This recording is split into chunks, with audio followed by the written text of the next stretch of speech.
depuis toutes les élections, là, depuis plusieurs années. C'est un peu la même soupe.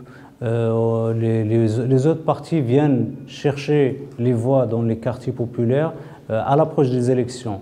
Et ils nous disent à chaque fois la même chose. Effectivement, on s'est trompé la première fois, mais cette fois-ci, on ne se trompera pas, faites-nous confiance. Et on a constaté que depuis plusieurs années, c'est toujours le même discours et que malheureusement, il ne faut plus rester spectateur, mais passer, comment dire, sur le terrain, être actif sur le terrain.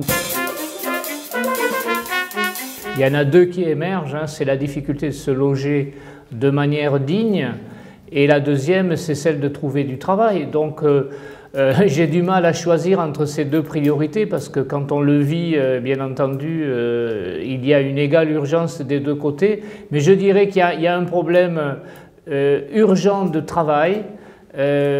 Mesure phare, écoutez, je crois qu'à un moment donné, il faut avoir le courage de choisir.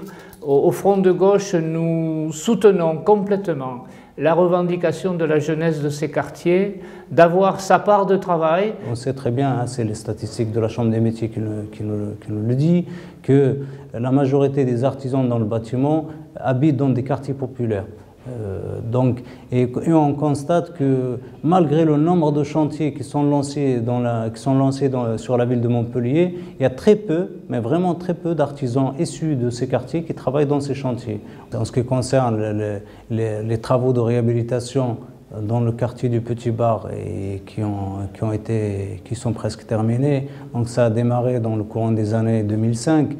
Il y a eu une charte qui a été signée avec l'ANRU, l'Agence nationale de la rénovation urbaine, qui prévoyait des chartes de clauses d'insertion sociale. Et cette charte nous a semblé qu'elle n'avait pas été respectée parce que trop peu de jeunes issus de ces quartiers travaillent dans ces chantiers. Et également les artisans. On peut citer des chiffres, on a des quartiers où on a près de 40% de jeunes de moins de 25 ans qui sont au chômage, qui ont des difficultés à s'intégrer sur le marché de l'emploi. Et au-delà de ces difficultés-là, il n'y a vraiment aucun maillage qui est fait entre ces jeunes-là et l'accès à l'emploi. Et donc nous, c'est sur ce maillage-là qu'on veut travailler. On connaît des entreprises qui seraient prêtes à travailler sur une manière d'amener les jeunes justement à différents métiers, à différents secteurs d'activité. Et nous, ce serait vraiment de pouvoir lier toutes ces forces-là et faire travailler les gens issus des quartiers populaires qui ont des compétences, qui pour certains ont des diplômes et qui sont en capacité justement d'occuper ces emplois-là auxquels ils n'ont pas accès.